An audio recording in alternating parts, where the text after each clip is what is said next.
قیامت کے دن میدان معاشر میں روک لیا جائے گا مومنین کو، تو پھر وہ حضرت آدم علیہ السلام کے پاس آئیں گے، تو وہ ایک ہی جملے میں جواب دیں گے، لست ہناکم، میں نہیں کر سکتا۔ تو لوگ پھر ہٹ کے ادھر چلے جائیں گے حضرت نوح علیہ السلام کے پاس، فیقول لست ہناکم، آپ کہیں گے نہیں یہ کام میں نہیں کر سکتا، یعنی وہی جواب جو حضرت آدم علیہ السلام نے دیا وہی جواب حضرت نوح علیہ السلام دیں گے، اور ساتھ کہیں گے لیکن ایتو موسیٰ، تم حضرت موسیٰ علیہ السلام کے پاس چلے جاؤ،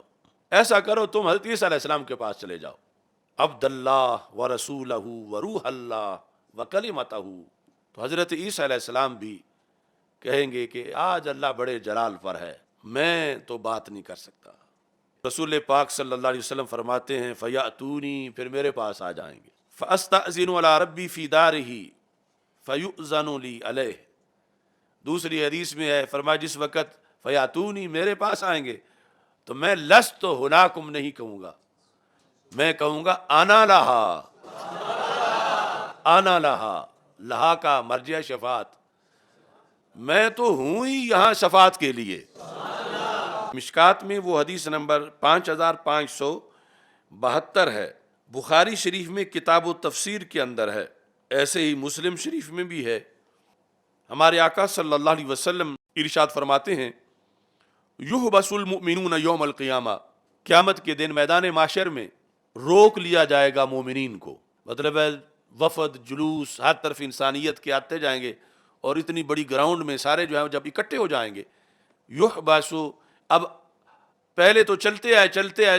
جس وقت ایک جگہ پہنچ گئے اب آگے جانے کی اجازت نہیں، اس وقت پھر پریشانی ہوگی کہ اب اتنا بڑا مجمع ہے، اتنی گرمی ہے، بالآخر لوگوں کو یہ خیال آئے گا کہ یہاں تو گزارا نہیں ہوگا، بڑی مشکل ہے، پھر ہم کسی سے ریکویسٹ کریں کہ وہ رب سے بات کرے کہ ہمارے لیے کوئی آسانی ہو اور حساب شروع ہو اور کس جگہ ہمیں لے جایا جائے۔ فیأتون آدم، تو پھر وہ حضرت آدم علیہ السلام کے پاس آئیں گے، فیقولون انت آدم ابو الناس، آپ آدم علیہ السلام ہو، ابو الناس ہو، خلقک اللہ بیدہ، اللہ تعالیٰ نے تجھے اپنے ہاتھ سے پیدا کیا، واسکانک جنتہ، اور اللہ تعالیٰ نے تجھے جنت میں ٹھہرایا، واسجد لک ملائکتہ، فرشتوں سے تجھے سجدہ کروایا، وعلمک اسماء کل شیء، ہر شے کے اسماء کا علم اللہ تعالیٰ نے آپ کو دیا۔ یہ ساری صفات بیان کر کے یہ میدان معاشر میں تنگ آئے ہوئے لوگ کہیں گے اشفع لنا عند ربک، اپنے رب کے پاس آج ہماری سفارش کرو، ہمیں راحت دے، من مکاننا ھذا، یہ اس جگہ سے تو ہمیں کہیں ہٹائے، یعنی اتنے ہم تنگ آ گئے ہیں اس موقف میں، اس میدان میں کھڑے کھڑے۔ فیقولو، تو وہ ایک ہی جملے میں جواب دیں گے، لست ہناکم، میں نہیں کر سکتا، آج کے دن اس مسئلے میں کہوں کہ رب یہ گنجائش دے، میں نہیں کہوں گا، اور ساتھ وجہ بتائیں گے کیوں نہیں کہوں گا۔ یہ جو بخاری مسلم کی حدیث ہے وَيَذْكُرُ خَطِيئَتَهُ الَّتِي أَصَابَ، یہ لفظ ہیں جو سرکار دو عالم صلی اللہ علیہ وسلم نے ساتھ بولے اس مقام پر، وَيَذْكُرُ خَطِيئَتَهُ الَّتِي أَصَابَ، کہ اپنی اس خطیئہ کا ذکر کریں گے حضرت آدم علیہ السلام، جو ان سے جو معاملہ ہوا دانا کھانے کے لحاظ، آگے اس کی وضاحت ہے کہ اکلہ من الشجرۃ وقد نہی عنہا، کہ مجھے منع کیا گیا تھا دانا کھانے سے اور ان کا وہ دانا کھا لینا، اس چیز کا ذکر کریں گے، یعنی وہ جو خطا اجتہادی ہے، لیکن ذکر اس کا مطلقاً خطا کے طور پر حدیث میں جو بخاری مسلم کی حدیث، اس بنیاد پر روافض بخاری مسلم کو خطائی کہتے ہیں کہ انہوں نے یہ خطا والی حدیث کیوں ذکر کی، یعنی جو سچا فرمان ہے رسول پاک صلی اللہ علیہ وسلم کا، اور وہ معاملہ آج تک جاری ہے۔ فرمائیں گے لیکن ایتو نوحا، ایسا کرو تم حضرت نوح علیہ السلام کے پاس چلے جاؤ، اولا نبی، وہ جب ایک بار انسانیت ختم ہو گئی تھی طوفان سے، اس کے بعد وہ پہلے نبی ہیں، بعثہ اللہ الی اہل الارض، تو لوگ پھر یعنی یہاں سے ہٹ کے ادھر چلے جائیں گے حضرت نوح علیہ السلام کے پاس، انہیں جا کر پھر یعنی سارا اپنی داستان سنائیں گے کہ اتنی مشکل ہے اور آپ کا اتنا اونچا مقام ہے، تو آپ ہماری اللہ سے سفارش کریں۔ فَيَقُولُ لَسْتُ هُنَاكُمْ، آپ کہیں گے نہیں یہ کام میں نہیں کر سکتا۔ یعنی وہی جواب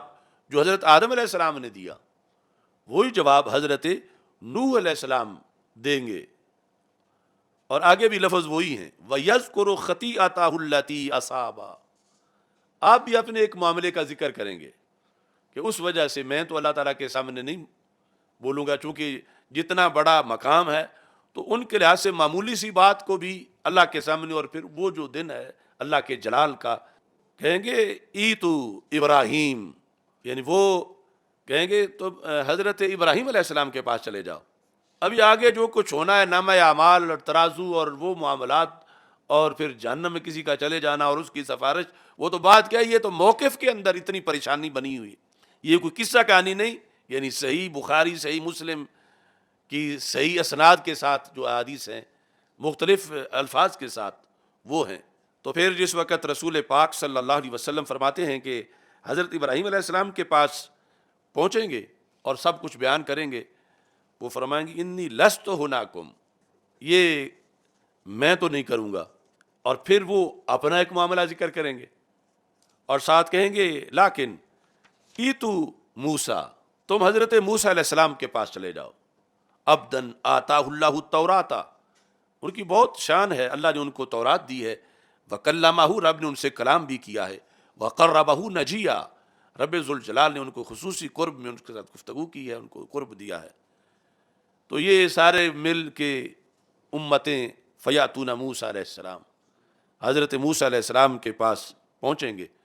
اور جا کر درخواست کریں گے کہ بڑی مشکلات ہیں اور اتنے دروازوں سے ہم آ گئے ہیں ہو کے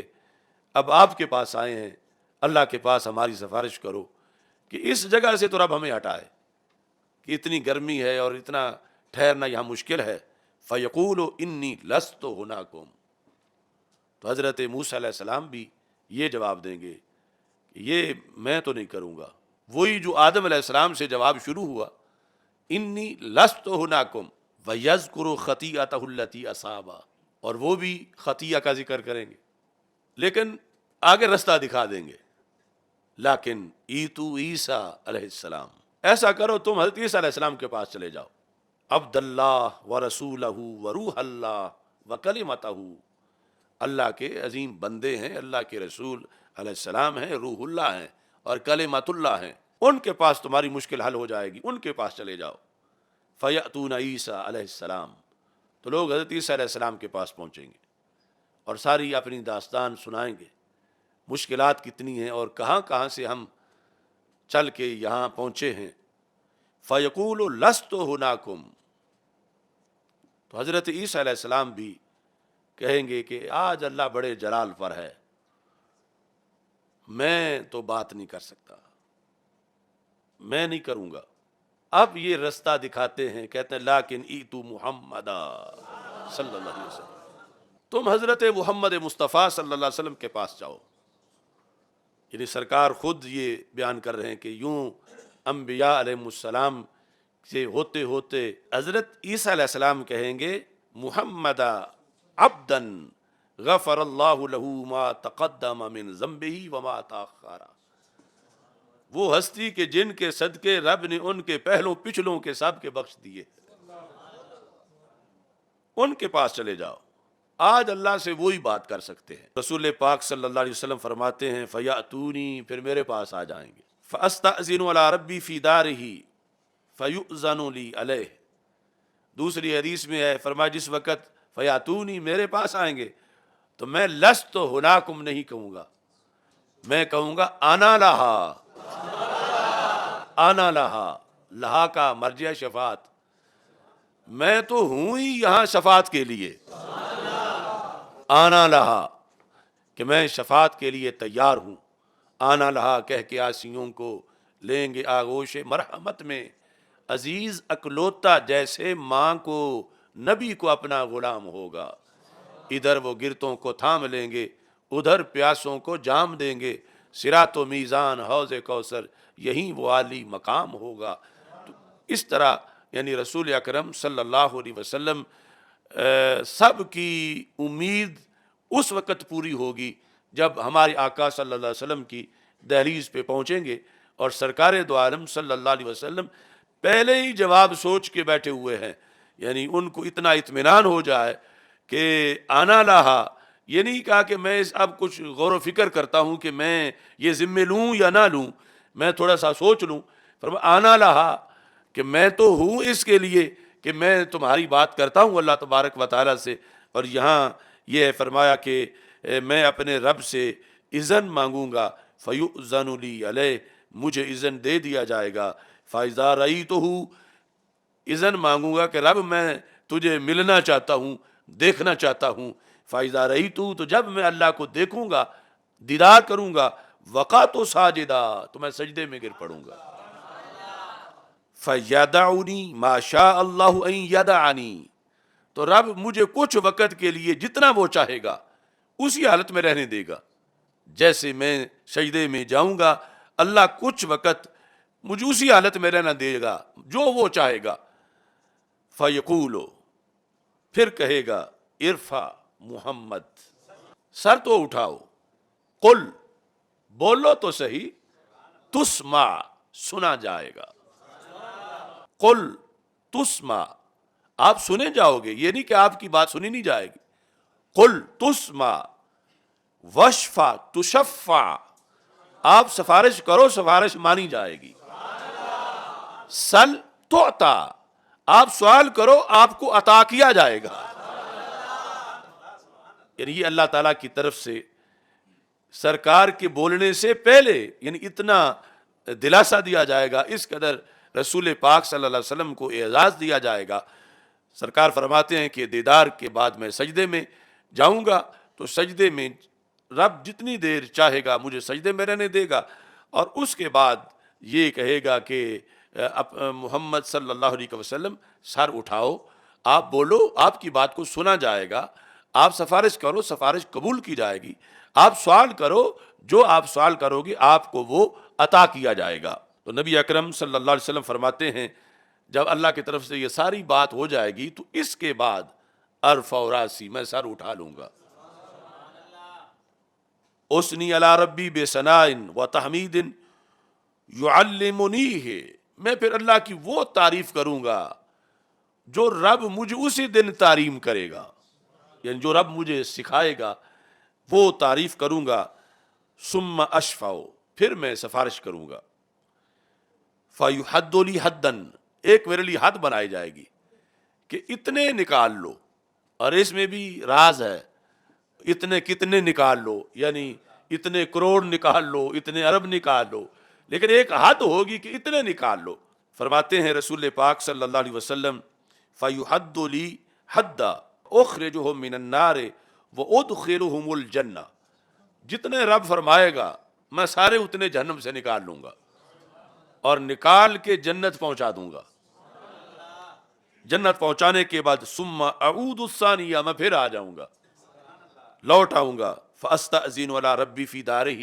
تو اللہ کی دار میں جو اس کی شان کے لائق ہے، دار حویلی کو بھی کہتے ہیں، محل کو بھی کہتے ہیں، مقام کو بھی کہتے ہیں، وہ ذات لا مکان ہے تو متشابہات میں سے ہے، یعنی جہاں اس دن اللہ تعالیٰ جلوہ گر ہے، میں اجازت مانگوں گا، فیؤذن لی علیہ، مجھے اجازت دی جائے گی، میں پھر اللہ کا دیدار کروں گا، اللہ اپنا آپ مجھے دکھائے گا، فَإِذَا رَأَيْتُهُ وَقَعْتُ سَاجِدًا، جب میں دیدار کروں گا میں پھر سجدے میں چلا جاؤں گا، فَيَدَعُنِي مَا شَاءَ اللَّهُ أَن يَدَعَنِي، رب مجھے سجدے میں ہی رہنے دے گا جتنا وہ چاہے گا، ثم يقول ارفع محمد، قل تسمع، اشفع تشفع، سل تعطا، سر اٹھا لو، بولو، آپ کی بات کو سنا جائے گا، سفارش کرو، آپ کی سفارش کو قبول کیا جائے گا، سوال کرو، جو مانگو گے وہ دیا جائے گا۔ ہمارے آقا صلی اللہ علیہ وسلم فرماتے ہیں فارفع راسی، تو میں سر اٹھا لوں گا، فاسنی علی ربی بثناء و تحمید یعلمنیہ، میں اپنے رب کی وہ تعریف و توصیف کروں گا جو وہی مجھے تعلیم دے گا اس کی، ثم اشفع، پھر میں سفارش کروں گا، فیحد لی حدا، تو پھر ایک حد بنائی جائے گی کہ یہاں تک نکال لو، تو رسول پاک صلی اللہ علیہ وسلم فرماتے ہیں فاخرجہم من النار وادخلہم الجنہ، اتنے میں پھر نکال لوں گا اور ان کو بھی جنت پہنچا دوں گا. ثم اعود الثالثہ، میں تیسری بار آ جاؤں گا. فاستأذن علی ربی فی دارہ، تو میں اللہ تعالیٰ سے پھر اذن مانگوں گا کہ میں ملنا چاہتا ہوں. فیؤذن لی علیہ، اذن دیا جائے گا. فاذا رأیتہ وقعت ساجدا، جب میں دیدار کروں گا تو سجدے میں چلا جاؤں گا. فیدعنی ما شاء اللہ ان یدعنی، اللہ جتنا چاہے گا مجھے سجدے کی حالت میں رہنے دے گا. ثم یقول، پھر فرمائے گا ارفع محمد وقل تسمع واشفع تشفع وسل تعطا، کہ محبوب سر تو اٹھاؤ، بولو سنا جائے گا، سفارش کرو سفارش کو قبول کیا جائے گا، سل آپ سوال کرو جو چاہو گے وہ دیا جائے گا. تو میرے آقا صلی اللہ علیہ وسلم فرماتے ہیں فارفع راسی، تو میں سر اٹھا لوں گا. فاثنی علی ربی بثناء وتحمید یعلمنیہ، میں وہ تعریف و توصیف کروں گا جو اسی وقت اللہ میرے دل میں القاء کرے گا. ثم اشفع، پھر میں سفارش کروں گا. فیحد لی حدا، پھر میرے لیے ایک حد بنائی جائے گی کہ اتنے پھر جہنم سے نکال لو. سرکار فرماتے ہیں فاخرجہم من النار وادخلہم الجنہ، میں وہ بھی سارا جتنا پیکج ہوگا اربوں خربوں تک یہ جتنا بھی ہوگا میں وہ سارے جہنم سے نکال لوں گا اور انہیں بھی جنت چھوڑاؤں گا. تو ہمارے آقا صلی اللہ علیہ وسلم فرماتے ہیں حتی ما یبقى فی النار الا من قد حبسہ القرآن، پیچھے اور کوئی نہیں رہ جائے گا جہنم میں، صرف وہ جنہیں قرآن نے روکا ہے، جو قرآن نے روکے ہوئے ہیں. ان اللہ لا یغفر ان یشرک بہ، جو قرآن نے روکے ہیں وہ ہی رہ جائیں گے، باقی سب میں جہنم سے نکال لوں گا. یعنی کافر و مشرک ہی باقی رہ جائیں گے جو دائمی جنہوں نے جہنم میں رہنا ہے، باقی سب میں جہنم سے نکال لوں گا. یعنی جن پر خلود لازم ہے وہی رہ جائیں گے، باقی سب میں جہنم سے نکال لوں گا. یہاں تک پہنچ کے ثم تلا ھذہ الآیہ، تو رسول پاک صلی اللہ علیہ وسلم نے صحابہ کے سامنے پھر یہ آیت پڑھی. کون سی؟ فرمایا یہ ہے عسیٰ ان یبعثک ربک مقاما محمودا. یہ جو اللہ نے میری شان بیان کی ہے اس کا یہ تقاضا ہے کہ قریب ہے محبوب تجھے تمہارا رب مقام محمود پہ جلوہ گر کرے. تو یہ مقام محمود ہے کہ جہاں میں اتنے لوگوں کی سفارش کروں گا. قال وہذا المقام المحمود الذی وعدہ نبیکم، یہ وہ مقام محمود ہے جس کا رب نے تمہارے نبی سے وعدہ کیا ہے. اس میں کتنی لذت ہے جو سرکار صحابہ کو فرما رہے تھے اور صحابہ کی وساطت سے ہم سب کو، کہ یہ وہ مقام ہے کہ رب نے جس کا تمہارے نبی سے وعدہ کیا ہے. سب سے اولا و اعلیٰ، سب سے بالا و اعلیٰ. تو یہ سرکار نے فرمایا کہ تمہارے نبی سے وعدہ نبیکم، جو رب نے تمہارے نبی سے جس کا وعدہ کیا، عسیٰ ان یبعثک ربک مقاما محمودا. تو یہ ہے یعنی بخاری مسلم دونوں کے اندر یہ حدیث شریف موجود ہے کہ جس میں رسول پاک صلی اللہ علیہ وسلم نے اس انداز میں میدان معاشر کے اندر جو بحیثیت شافع معاشر ہونے کا آپ کا کردار ہے اور جو خصوصیت ہے رسول اکرم صلی اللہ علیہ وسلم کی، اس کو ذکر کیا. اور یہ بخاری مسلم کے بعد پھر ہماری ہزاروں کتابوں کے اندر موجود ہے. اور دوسری طرف سے رفض ہے جو اس حدیث کا انکار کرتے ہیں اور انکار کا مدار وہ الفاظ بناتے ہیں فیذکر خطیئتہ، اور اس بنیاد پر بخاری مسلم کو معاذلہ گستاخ قرار دیتے ہیں اور یہ نہیں دیکھتے کہ یہ لفظ سرکار کی زبان سے نکلے ہیں، کہ یہ حدیث تو رسول پاک صلی اللہ علیہ وسلم کی ہے. تو اس واسطے یعنی اہل سنت و جماعت کا جو عقیدہ اور نظریہ ہے، یعنی شروع سے روافض کے مقابلے میں اہل سنت کے جن وجوہات سے فرق ہے ان میں ایک یہ لفظ خطا کا ہے کہ جو احادیث میں ہمارے لحاظ سے اہل سنت کی جو اصول کی بنیادی کتابیں ہیں یا جو سیاستہ ہیں اس میں بھی اس کا ذکر کیا گیا، اور اس میں یہ وضاحت ہے کہ اس کے اندر حکمتیں ہیں، اس کے اندر عظمتیں ہیں دانا کھانے کے معاملہ میں اور یہ ساری چیزیں، لیکن ذکر اس کو اس انداز میں کیا گیا، اور اس وجہ سے 14 صدیوں میں اہل سنت نے بخاری مسلم کو گستاخ نہیں کہا، کیونکہ انہوں نے تو رسول اللہ صلی اللہ علیہ وسلم کی حدیثیں ذکر کی ہیں، اور رسول پاک صلی اللہ علیہ وسلم کی طرف کوئی میلی آنکھ سے کیسے دیکھے اور نہ دیکھ سکتا ہے، اور انہوں نے کوئی انبیاء علیہ السلام کی معاذ اللہ توہین نہیں کی، بلکہ جو بیان کیا برحق بیان کیا، اسی برحق عقیدے پر آج بھی اہل سنت و جماعت قائم ہیں۔